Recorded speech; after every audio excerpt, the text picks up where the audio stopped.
ఈశాన్య రాష్ట్రం సిక్కింలో ముఖ్యమంత్రి ప్రేమ్ సింగ్ తమాంగ్ సారథ్యంలోని సిక్కిం క్రాంతికారి మోర్చా వరుసగా రెండోసారి అధికారంలోకి వచ్చింది. 32 అసెంబ్లీ స్థానాల్లో 31 స్థానాలను ఎస్కేఎం గెలుచుకొని సంపూర్ణ ఆధిపత్యాన్ని సాధించింది.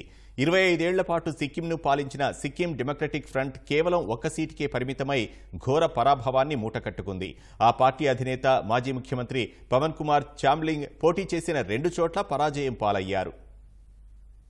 32 అసెంబ్లీ స్థానాలున్న సిక్కింలో అధికార పార్టీ సిక్కిం క్రాంతికారి మోర్చా తిరుగులేని విజయం సాధించింది. ప్రభుత్వ ఏర్పాటుకు 21 స్థానాలు అవసరం కాగా 31 స్థానాల్లో విజయ దుందుబి మోగించింది. సిక్కిం ముఖ్యమంత్రి ప్రేమ్ సింగ్ తమాంగ్ పోటీ చేసిన 2 స్థానాల్లోనూ విజయం సాధించారు. రెనాంగ్ స్థానంతో పాటు సొరెంగ్ చాకుంగ్ స్థానంలో ముఖ్యమంత్రి గెలిచారు. ఒక్క షయారీ స్థానంలో మాత్రమే ప్రతిపక్ష సిక్కిం డెమోక్రాటిక్ ఫ్రంట్ ఎస్డీఎఫ్ అభ్యర్థి టెంజింగ్ నొర్బు లాప్మా విజయం సాధించారు. సిక్కింలో ఏప్రిల్ 19న పోలింగ్ జరగ్గా మొత్తం 32 స్థానాలకు 146 మంది అభ్యర్థులు పోటీ చేశారు.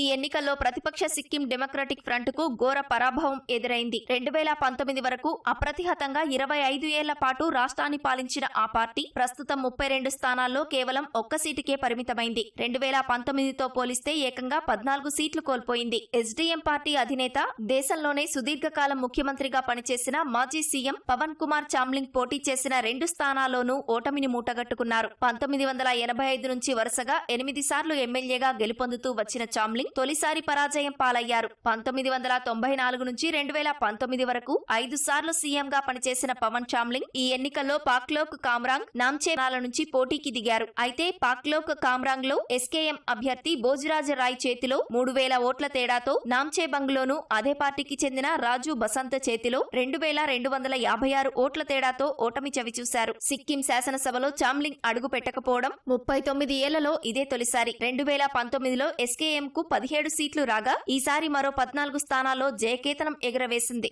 సిక్కింలో ఉన్న మొత్తం 32 శాసనసభ స్థానాల్లో 31 స్థానాల్లో విజయాన్ని కట్టబెట్టిన ప్రజలకు ముఖ్యమంత్రి ప్రేమ్ సింగ్ తమాంగ్ కృతజ్ఞతలు తెలిపారు. సిక్కిం ప్రజలకు, పార్టీ కార్యకర్తలకు కృతజ్ఞతలు తెలిపిన తమాంగ్ ఈ అఖండ గెలుపు అందరిది అని వెల్లడించారు.